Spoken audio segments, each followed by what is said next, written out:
Oh my goodness. You are such an inspiration. Wow, you really are. You're so strong. Can I pet your service dog? Ugh. 1, 2, 3, let's go! We are artists, parents, teachers, good guys, bad guys, students, leaders. I'm not your inspiration, yeah, I'm fully who I am. Got my own expectations that don't fit into your plans. I'm not your sad story, so I wrote it in this song. Everything you know about disability is wrong. Yeah, everything you know. Yeah, everything you know about disability is wrong. Hey listeners, welcome back to another episode of Everything You Know About Disability is Wrong. Today, we are joined by Jennifer Gasner. Jennifer Gasner received her BA in English from the University of Wisconsin-Platteville and her MS in Recreation from Western Illinois University. Her work with independent living centers enabled her to learn about various disability programs throughout the country and ignited her passion for disability culture. She relocated to San Diego, California on her own at the age of 28. Jennifer is a member of the International Memoir Writers Association, and her writing has been published in several anthologies. Her debut memoir, My Unexpected Life, Finding Balance Beyond My Diagnosis, was published in 2023 and was a finalist in Memoir for both the National Indie Excellence Awards and the Eric Hoffer Awards in 2024. She was the author of the month for April 2024 at the San Diego Library and won a red ribbon from the Wishing Shelf. Her memoir was named Nonfiction Book of the Year by the Chrysalis Brew Project in 2024. Welcome to the show. We are so excited to have you, Jennifer Gasner. Thank you. I'm so excited to be here. Totally, yeah. I'm really excited. Before we get started, let's do our audio descriptions. This is Erin. I'm a white woman wearing a white t-shirt. I have red hair, blue eyes. I'm sitting in my wheelchair in my bedroom, and I'll pass it to Lily. Thanks, Erin. This is Lily speaking. I am a half Indian woman with brown hair that is dyed light pink / it looks kind of white in the front right now on this screen. Erin told me earlier I was giving Corella DeVille vibes, which is always my goal. Genuinely an icon. And I'm wearing a black turtleneck as usual, my necklace that I'll fidget with a bunch throughout the episode. And I am struggling with eye contact today, so I might be looking down a lot, just so that you could picture that. Jennifer, will you go ahead and give your audio description? Sure. I'm a blonde woman. My hair's pulled back. With a black and silver headband. I have brown glasses. I'm sitting in my wheelchair in my bedroom, and I'm wearing a black top. So, Jen, is it Jennifer or Jen? Do you have a preference? Jen's good. Jen? Yeah. Okay, cool. So this show is called Everything You Know About Disability is Wrong, and we always ask our guests, what do people get wrong about you? That I'm drunk.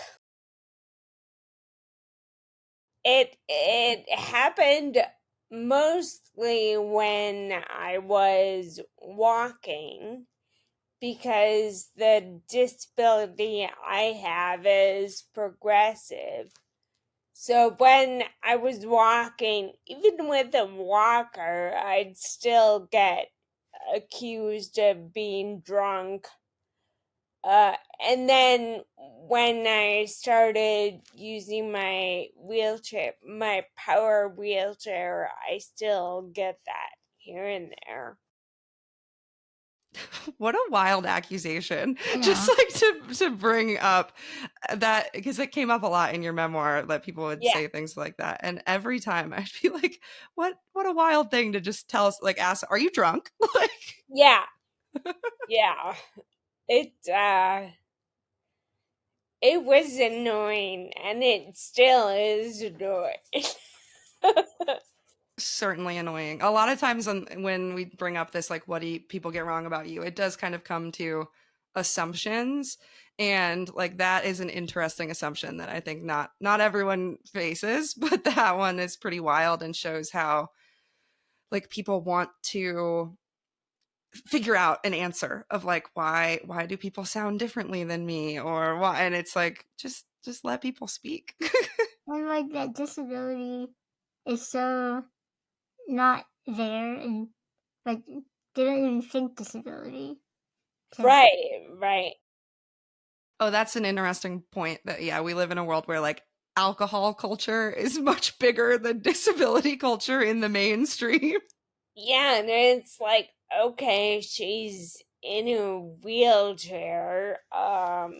Does that sort of give you a hint that maybe, it's not because of alcohol?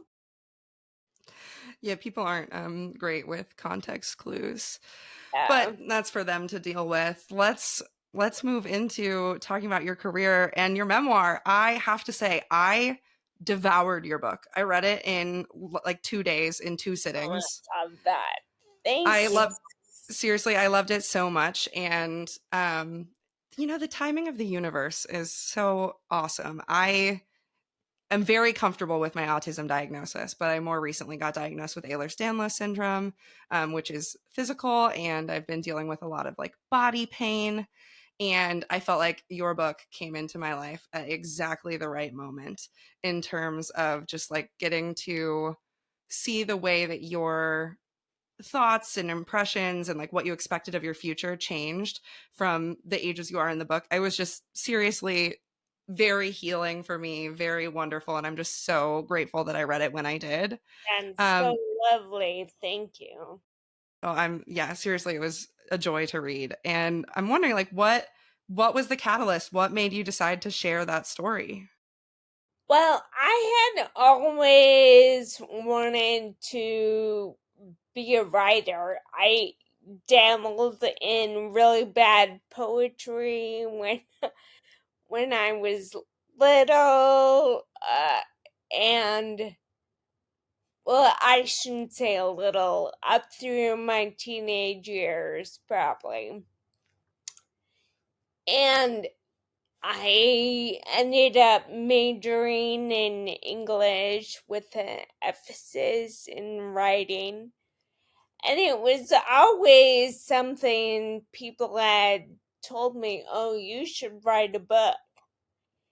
And it was just really overwhelming to me when I was working full time. But 10 years ago, I had to stop working. So I was like, okay, I guess I'm gonna start writing. That makes sense, which is another form of working. Like you're definitely doing your work. Exactly. I totally get, like, I'm also an English major, and like everyone knows you should read a book. So they tell me so much to the point where I'm like, no, I'm not gonna do I'm not gonna do that. But yeah, I'm just really excited to have you on as like a fellow writer, nerd, English major. So yeah. Yes. One of my major hyperfixations when I was growing up was John Green, and I like still follow all of his videos, and he has a video where he's like, write your memoirs, whether it's like a collection of Yeah. whether it's a collection of post-it notes, or you write drawings every day, or you just journal for yourself. Like it's so important to document these lives we're living, and I thought that was really incredible, and now I'm like obsessed with reading memoirs. Yeah. I that I met a mother whose girl I think is 10 or maybe even younger, like 8. And she's she was diagnosed with a rare disability, and she's going to eventually lose her sight and everything. And so she's trying to figure out at such a young age things she can do until she gets to the point where she loses her sight. And I really encouraged her to start journaling and writing her story, which of course she could still do when she loses her sight. But we need more of our stories told by us out there. Absolutely, 100%. Because we had a meeting today at work, and we talked about this very thing, that it's really important for disabled people to tell their own stories, especially to avoid, infantilization, to avoid pity, and all these incorrect assumptions about disability Yes. that are so prevalent, because for so long we have not told our own stories, or they haven't been front and center. Yes. And I am actually, in the back of my mind, at some point, I want to create a space for disabled people to have their voices heard by telling stories they've written, whether it's fiction, nonfiction, whatever it is, poetry. So at first, we talked about, well, authentic casting. That would be difficult, and I finally said it's gonna be more powerful if somebody with a disability says it. Right, and it's not hard to have disabled people play disabled people. Because Yeah, we're out there. Just hire us. yeah.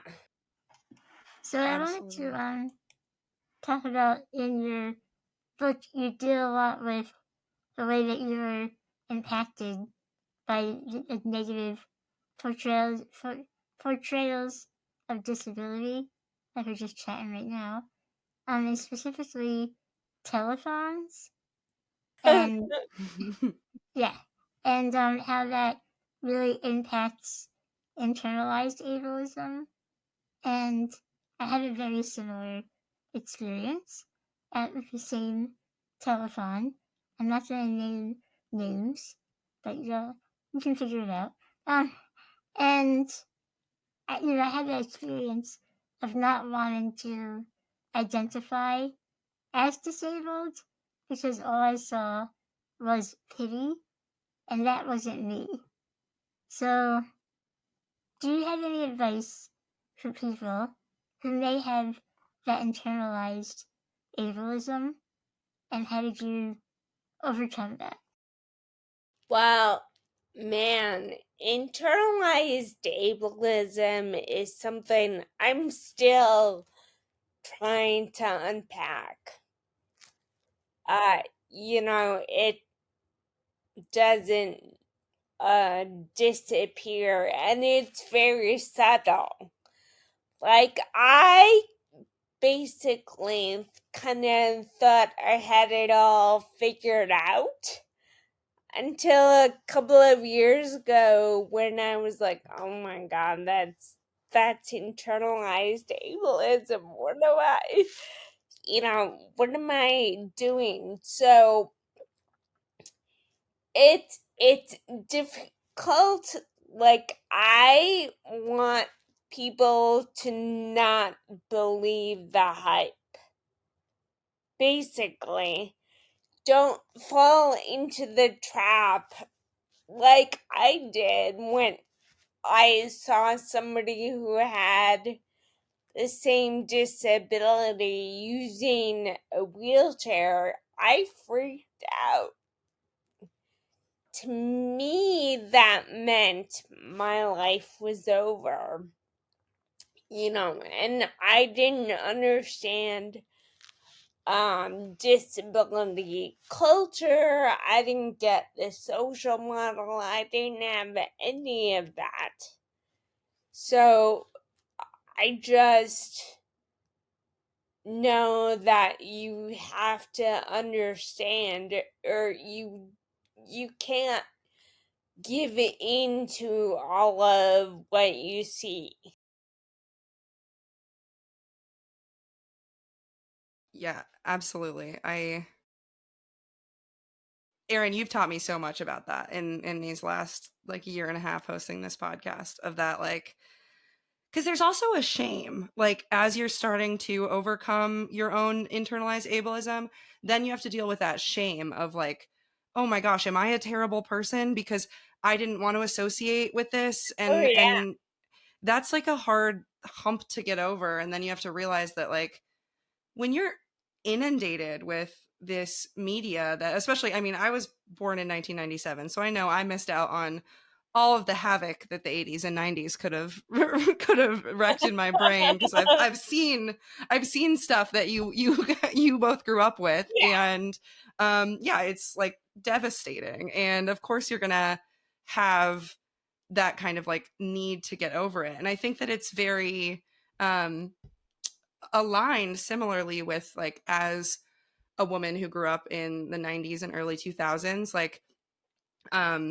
having like a lot of fear around gaining weight because of how weight gain was portrayed in the media.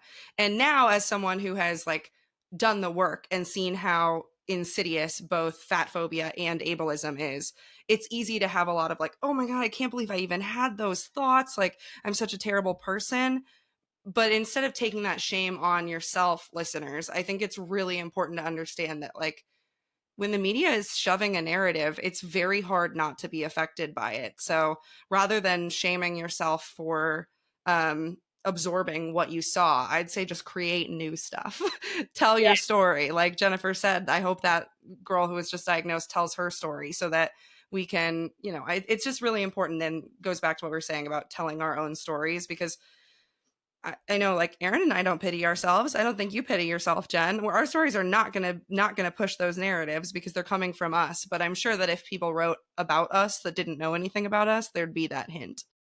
Oh yeah. Absolutely. And there's also, like, we grew up before the ADA, so there was not a lot of disabled people our age. In my school, I was the only visibly disabled person. And so the only interaction I had with disability was pity at telethons. So even just putting ourselves out there right now is going to change the future for kids who will now have much better representation Yeah. than we did. Yeah.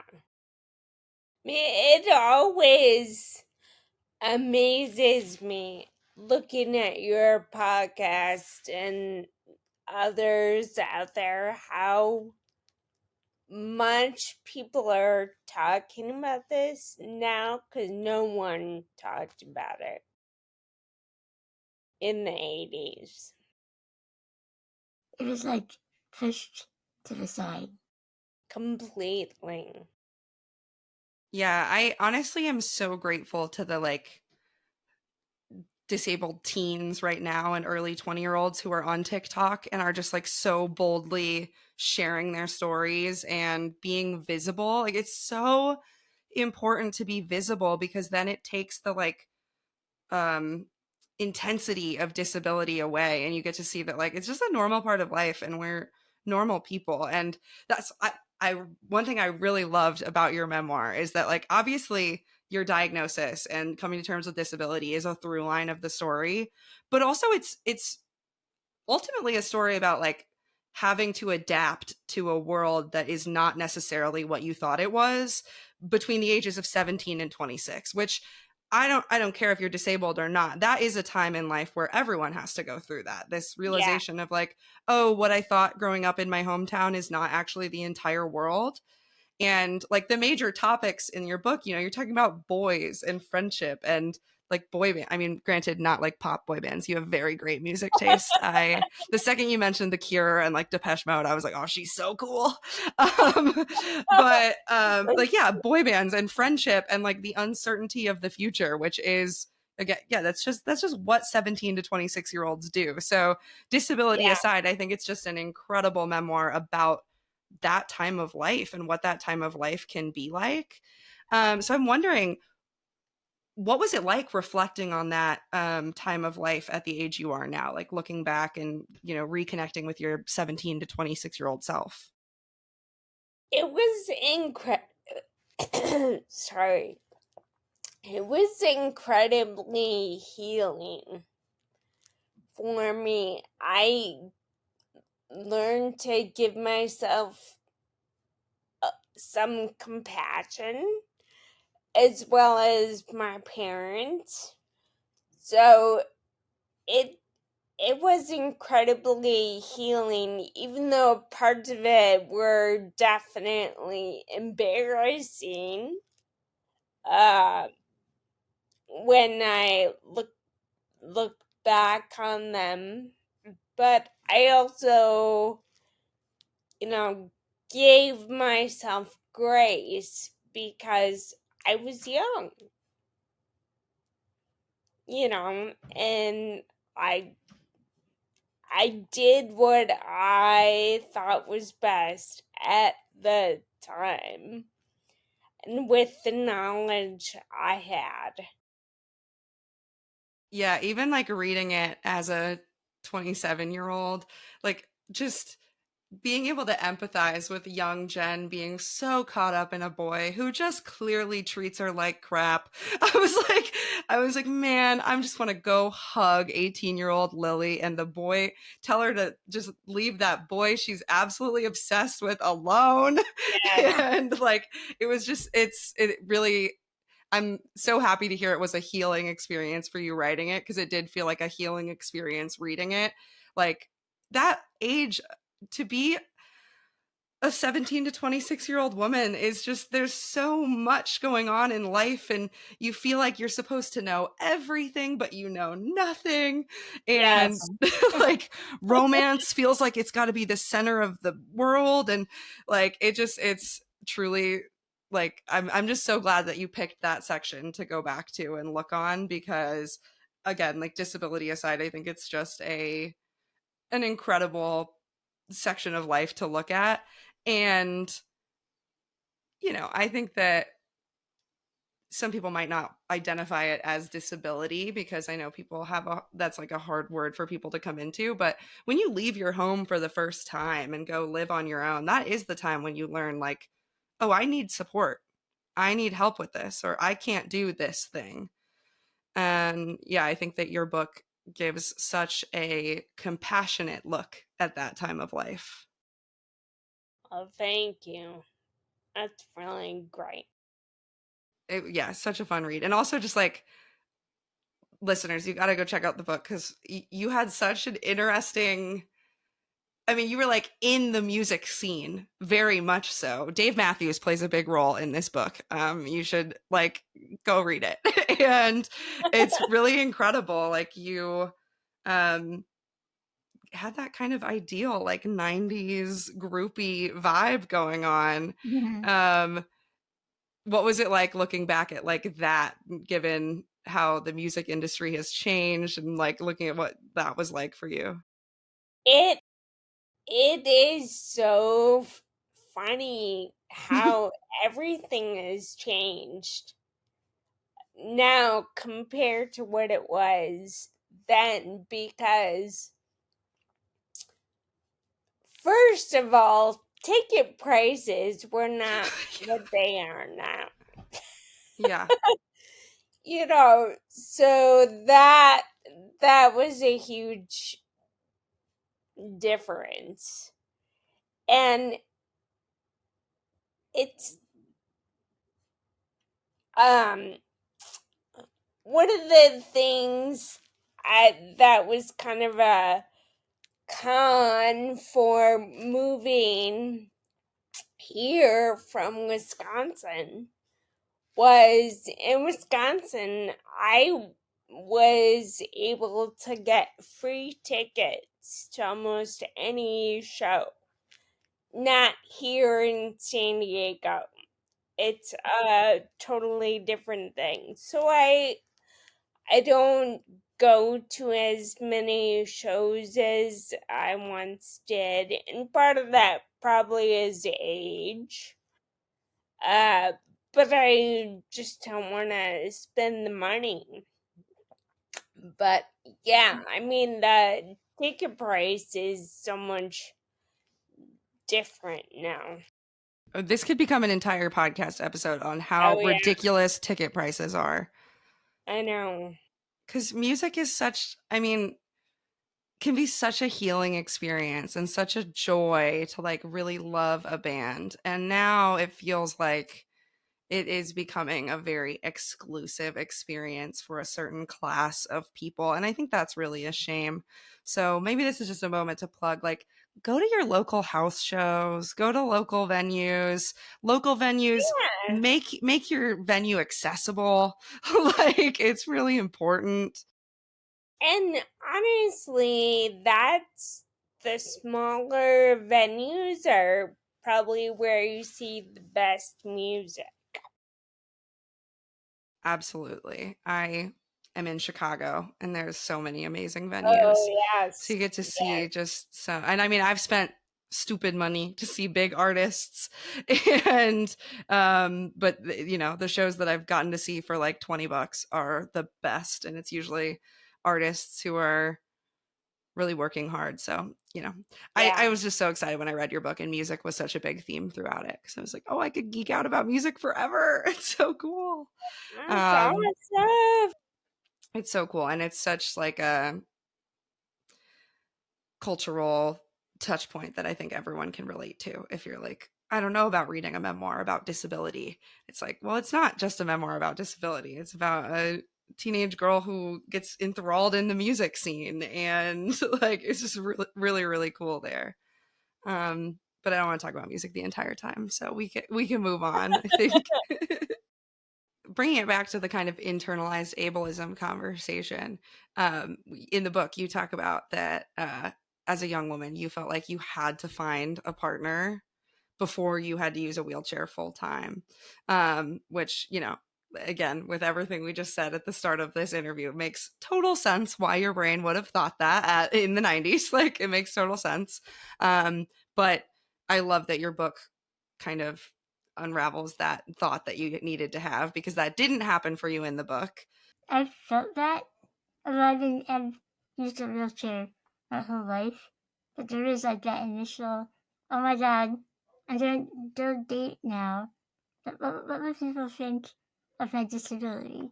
How will people react to me on dating sites? And for a long time, that stopped me from dating at all. But so tell us a little bit about that, and also, how did you meet your current boyfriend? So I so let's see. I don't even know where to begin. um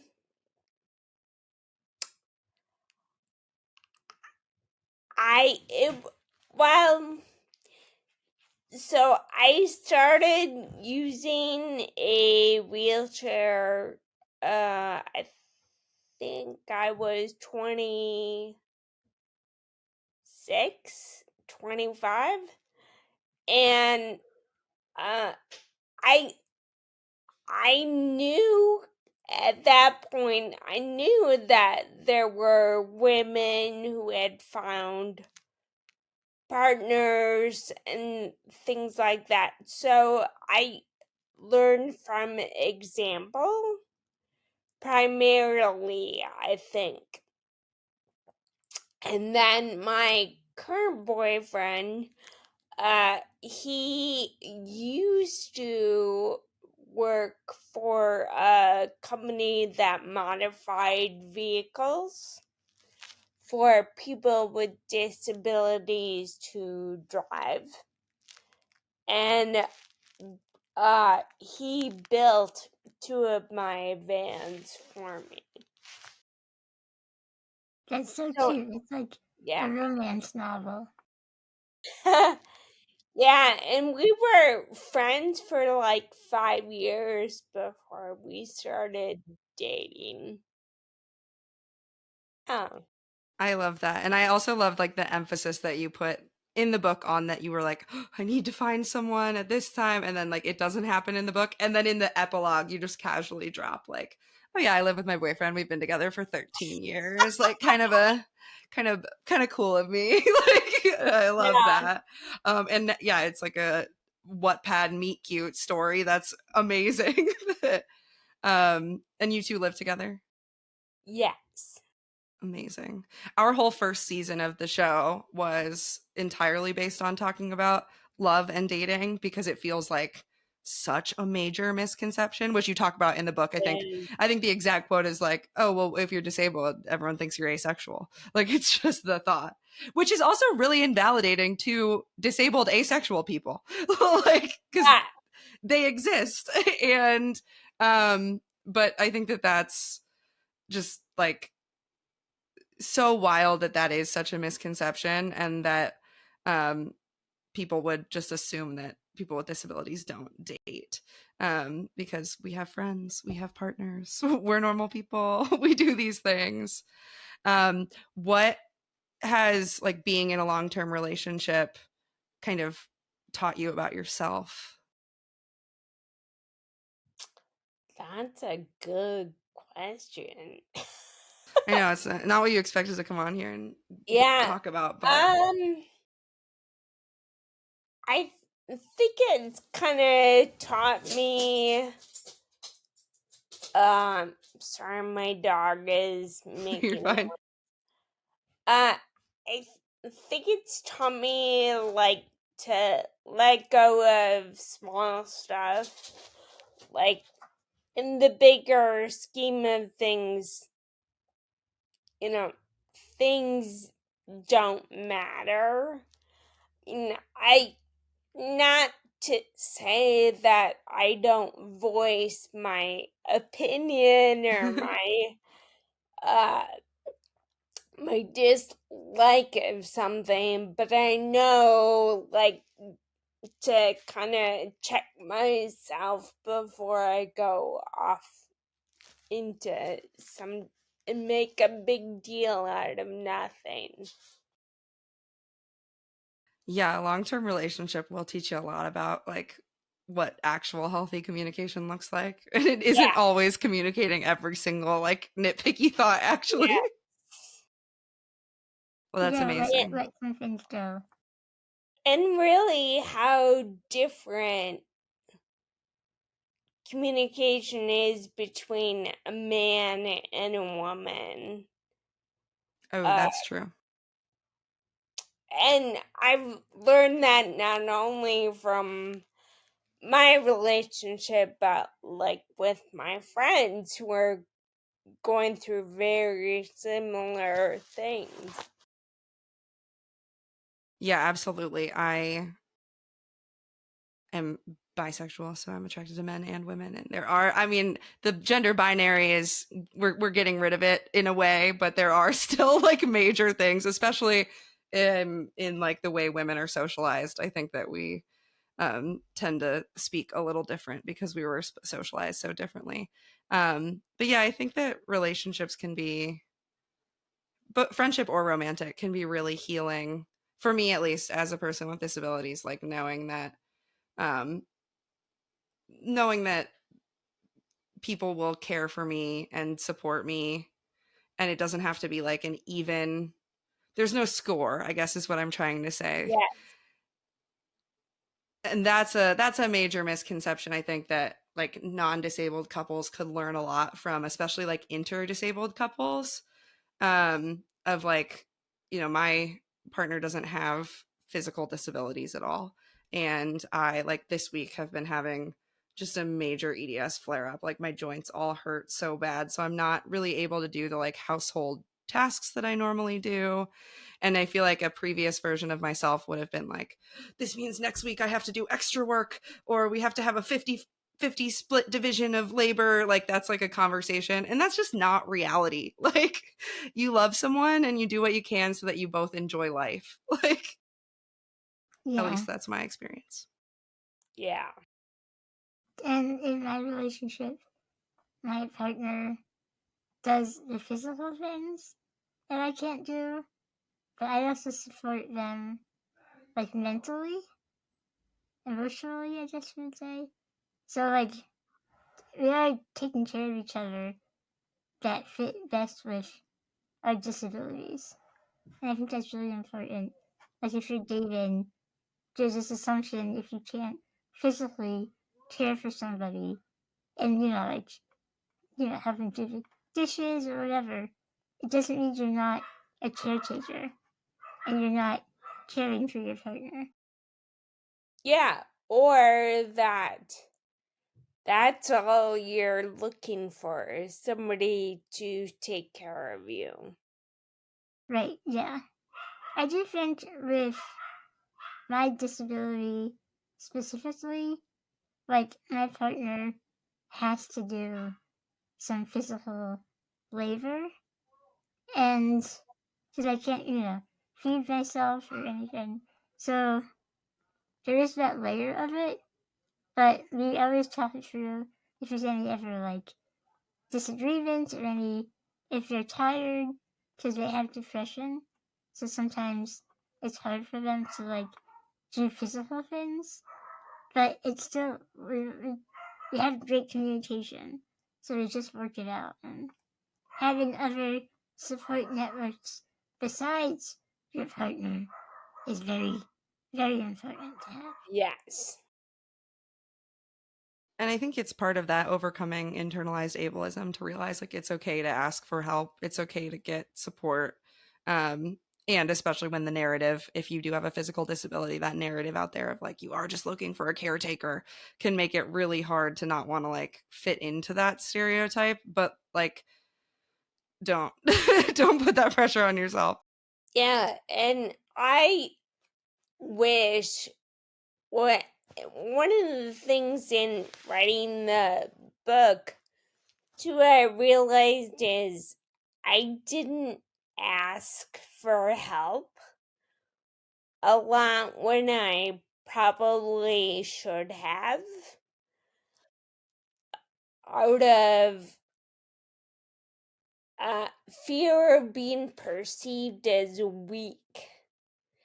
And so I think that's an important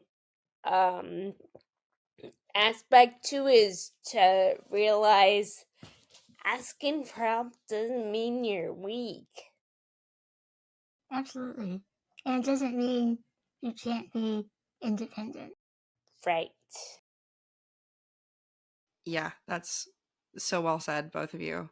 And I hope that there's a listener who needed to hear that, because I think it's really important. I want to move on to one more topic before we get into our special employment segment. But one of the main topics that comes up throughout your book is talking about problems you had with bladder control. And I really appreciate how open you were about this, and also how open you were about the deep shame it caused you. And I think that, part of getting rid of ableism in this world is understanding that, like, you can't just like not be ableist, you have to be anti-ableism. And I think that a big thing to reckon with for yourself, if you listeners, if you're on a journey of being like, I want to be less ableist, I want to like be an anti-ableist person, is to really look at yourself and be like, am I afraid of bodily functions? Because truly it is such a like area of ableism that I don't think people realize is ableist. But like I spit a lot when I talk because I like stutter a little bit. And for so long, I hated myself for it because I was like, spit is so gross. I'm the worst. And then I was like, actually, every single mouth has spit. And I think I'm just saying all this because I am just so pro like burping, farting, spitting, letting your body exist. It's just so important to not hate yourself for having a human body. So, how has your acceptance of your bodily functions and bodily needs evolved as you've gotten further into adulthood? Well, when I moved here shortly after the book ends and moved to California, and I lived with a friend of mine who's a paraplegic, and she really helped me understand like different things, like and not really be so ashamed of it. We're four-wheeling with Jeeps and going on off-road trips that I also went on. Obviously, there's not a bathroom in the middle of wherever we were. So she really helped me get comfortable with asking for people to stop and to give me some privacy while I used my catheter. And so that really helped me a lot because she didn't care, and I was like, okay, why should it be that big of a deal? Yeah, it's wild how like even just saying the word like pee or poop, it's like it feels embarrassing and awkward. Like we don't even call it like we don't even say I have to go pee. We're like I need to use the restroom. Like it's so fragile and like we can't talk about these things even though literally every single person does these things. Like whether we do them differently or not. So now I have a super pubic catheter, and I have a leg bag, and I have a colostomy. So I don't really actually need to get or go to the bathroom, you know?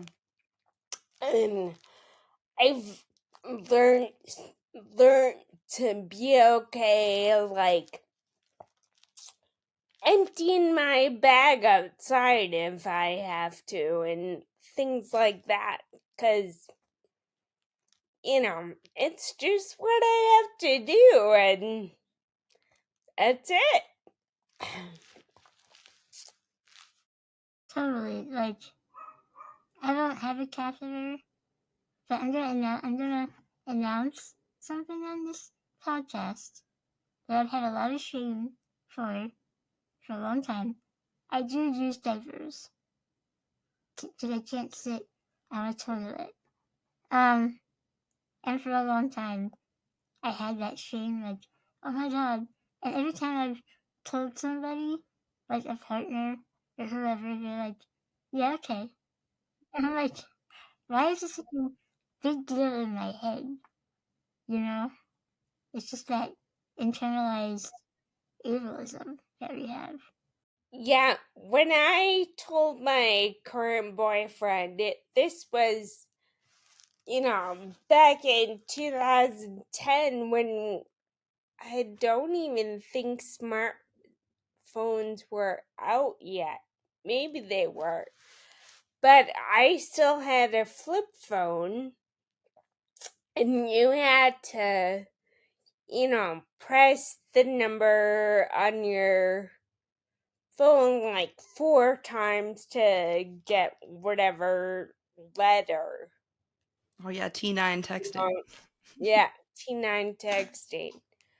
So, and we had this conversation over text.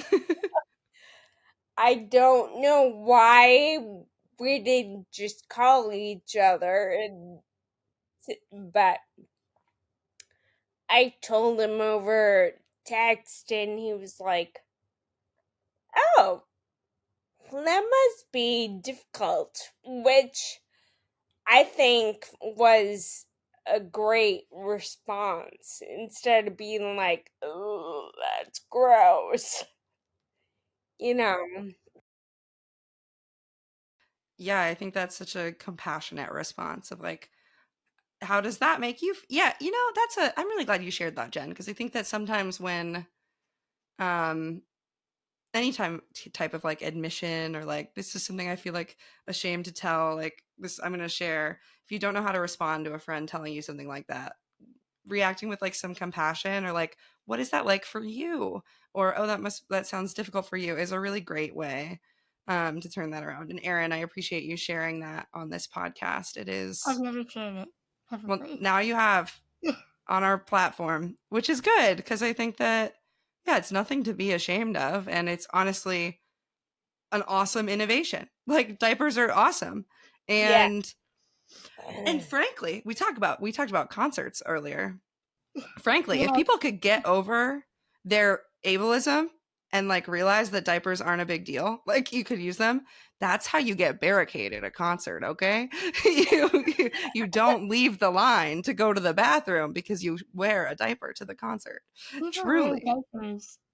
People wear diapers in Times Square for New Year's Eve. People wear diapers. I didn't And know that. yes, it's amazing. Because it's an awesome thing. It's like, okay, great. Being is inconvenient in this world where there's not bathrooms everywhere. We've figured Yeah. out a way to make it less inconvenient. And it's more inconvenient for women. By far. Absolutely. Oh, there's a book called Invisible Women about like the data surrounding the way things are built, that excludes women, and talking about the way bathrooms are built. Oh, Oh, really? set me into a rage. I definitely recommend that book. It's called, yeah, I think it's Invisible Women is what it's called. Okay, I want us to get to the employment part, but I have one more question here.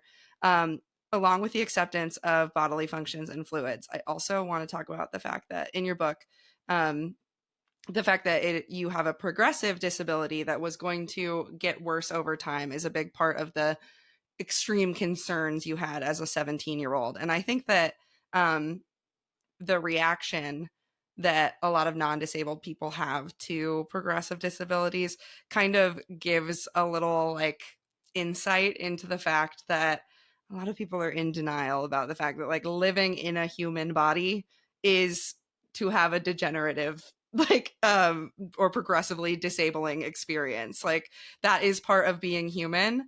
So I'm just curious what your thoughts are on that, and if you've like how your thoughts on the progression of a body has changed throughout time. Yeah, I've never really thought of it that way, but you're right. And my best friend, who also uses a wheelchair, she and I talk about how, like, we tend to deal with aging better than people who haven't had to deal with disability. Like, we understand things are going to change, and this, I mean, aging is still uh not fun necessarily, but we also understand it's just what happens.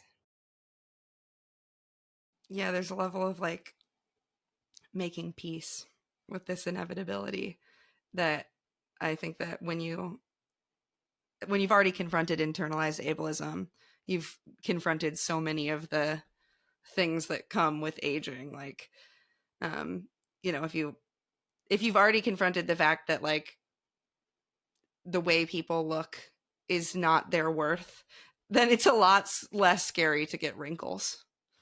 Yes. Yes. Yeah, even last night my boyfriend and I were going through Costco and we were going by the part where they have like all the beauty products and skincare and all that. And I was just thinking to myself, my God, how much money did I used to spend on that? Or just that's the other thing too. Like, some friends of mine are really into dyeing their hair and keeping away the gray hair. I haven't dyed my hair for like 10 years. I'm totally fine with that, so that's a whole other conversation about even getting your hair cut as a person who uses a wheelchair and can't transfer. That's, It's hard. yeah. Yeah, every time I go to the hairdresser, they're like, "Can you take off your headdress?" I'm like, "No, I can't disassemble my chair to get a haircut." Like, Yeah. just ridiculous. Yeah.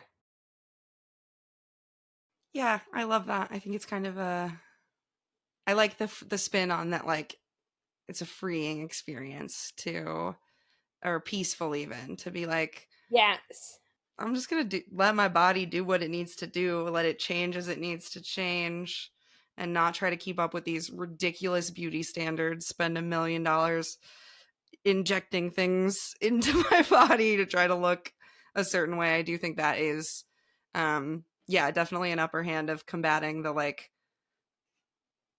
influx of fix your face, fix your hair, fix your nails, do this. Like, as a woman, I've already combated that with like, well, people are going to think I'm different because I dress weird, because I dress to fit my autistic mindset. Like, I'm done. I don't care. Like, I'm no longer trying to fit anyone else. I'm glad you had that experience too. And like, yeah, aging is cool and exciting. Well, thank you so much for being so open and vulnerable with us about like everything, and just being so open and real in your book. I mean, it embodies authenticity and reality. Where we should be out of time, but I'm going to ask you a couple more questions if you're okay with it. Yeah, Because of you course. talk about, thank you. You talk about in your book, you're in college in your book, so you're thinking a lot about your career and what's coming after that. And at Easter Seals, we are always trying to like create more inclusive employment, and we offer a lot of employment services. And I think National Disability Employment Awareness Month is so important because people just don't really think about the fact that it matters. Like, just like people think that we don't date, they often think that we don't work at all, which is just not the case. So I'm curious, what does inclusive employment mean to you, just hearing those words? Well, I think it's really about, it's not just being a token hire, but also giving permission. I don't know if it's permission is the right word, but allowing somebody to do something at their own pace in their own way, and not necessarily thinking it's got to be done a specific way. Love it. That was a phenomenal answer, and I completely agree. What a great soundbite. So what barriers or challenges have you encountered in your career, and how were they addressed or not addressed? Of so many. There's again a lot of preconceived notions that you can't do something, so no one really asks you to do something. Or I had one experience uh where I applied for a job and immediately the uh the like head of the organization or whatever was like, "Hi, I'm John Smith, and this is a historical building, so we can't retrofit it." And they didn't need to. My workspace was accessible. And, you know, so right away there are these assumptions that she has a disability, she's gonna need all these different things, and it's gonna cost all this money, and you know, that's just not the case. Yeah. Right, with the assumption that that accommodations are really expensive, but that's just not true. And even like disabled people often know exactly what they need and can get what they need with very minimal support. That's not expensive. And there's just this whole idea that disability accommodations are a hindrance to a company is just absurd. Very absurd. Yeah. Well, I had this one gentleman always tell this story about this university that had a little person attending. So they spent all this money to make the water fountain lower, and they showed it to her like, "Hey, look what we've done." They're so proud of themselves, and she's like, "Great, but I just get a cup and, ask and get some water from the tall one." And yeah, they were like, "Oh." So they didn't need to spend 10 grand or whatever it was to make this accommodation. Yeah, we're a pretty adaptive community as disabled Yeah, people. You we should figured it out. before spending a lot of money on accommodations, you should make sure you have some disabled people in the room advising on what you're doing. Yeah. Yeah. Okay, so we've heard the bad things you've faced, but can you share an example of when you felt truly included and supported in a workplace? So my last employer was very good.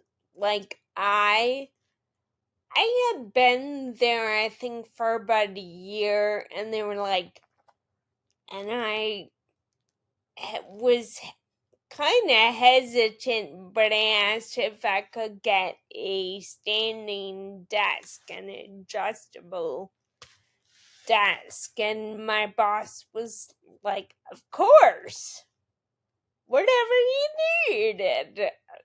You know,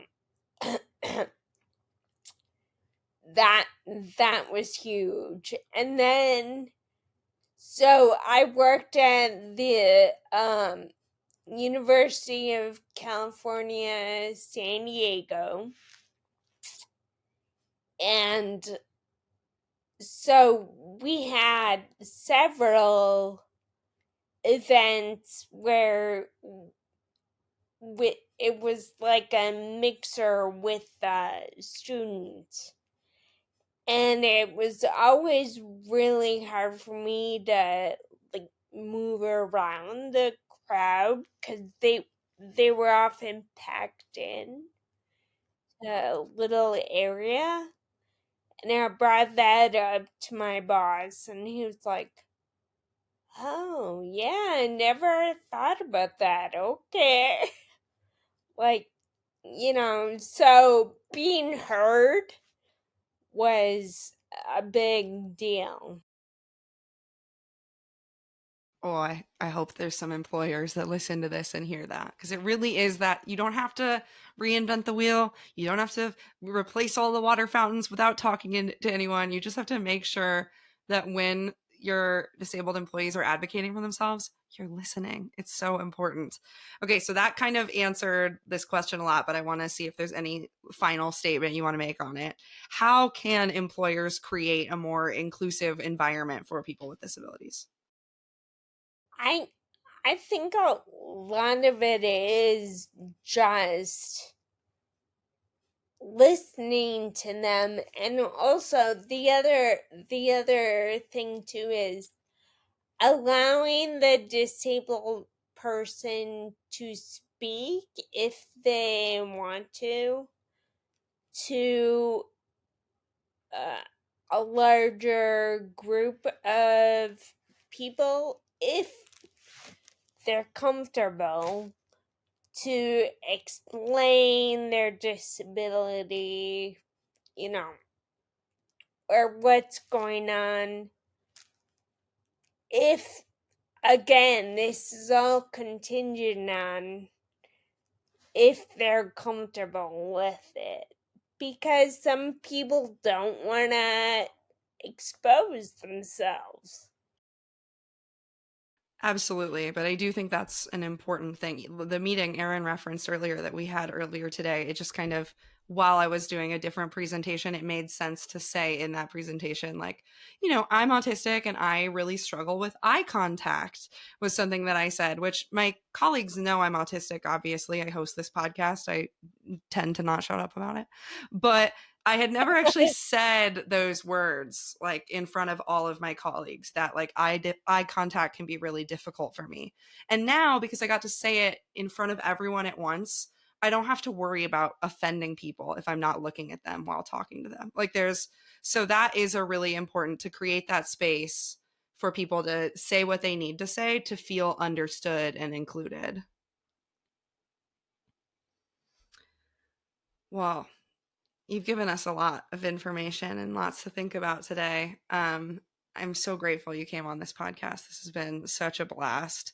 Listeners, go read her book, her memoir, just in case you missed it at the beginning. It is My Unexpected Life, Finding Balance Beyond My Diagnosis.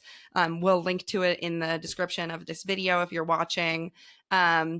Jennifer, how can people find you? Are you on social media? I'm on Instagram at Jenny G. Writer, and on Facebook at Jennifer Gasner Author, and LinkedIn at Jennifer Gasner. And my website is jennifergasner.com. And if you've signed up for my mailing list on the website, you get a link to the playlist for the book.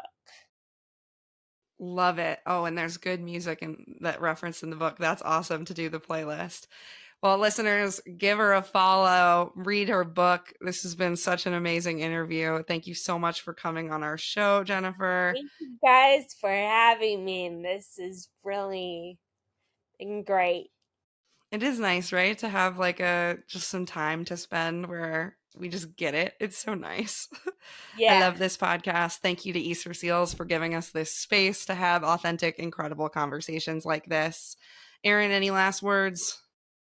I'm just really happy that you joined us today, and I feel like we should definitely stay connected for sure. Yes, absolutely.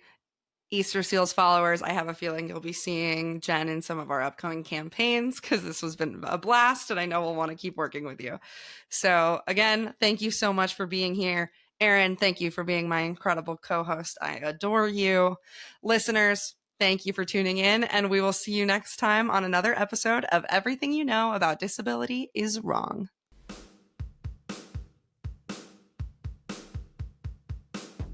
If you liked what you heard, go ahead and subscribe and leave us a review wherever you get your podcasts. Thank you to our listeners, and as always, thank you to Easter Seals for giving us the space and resources to share such authentic conversations from within the disability community to our listeners. And we'll see you next time for another episode of Everything You Know About Disability is Wrong. Everything you know about disability is wrong. This is a podcast brought to you by Easter Seals. You know, we actually work for Easter Seals, but maybe our listeners don't know what we do. That's true. Easter Seals is leading the way to full access, equity, and inclusion for disabled people and their families. And did you know we've been doing this for more than a century? This includes helping disabled people find meaningful employment and addressing healthcare needs for all ages. We're proud to serve communities across the country and ready for the next 100 years. For more, check out easterseals.com.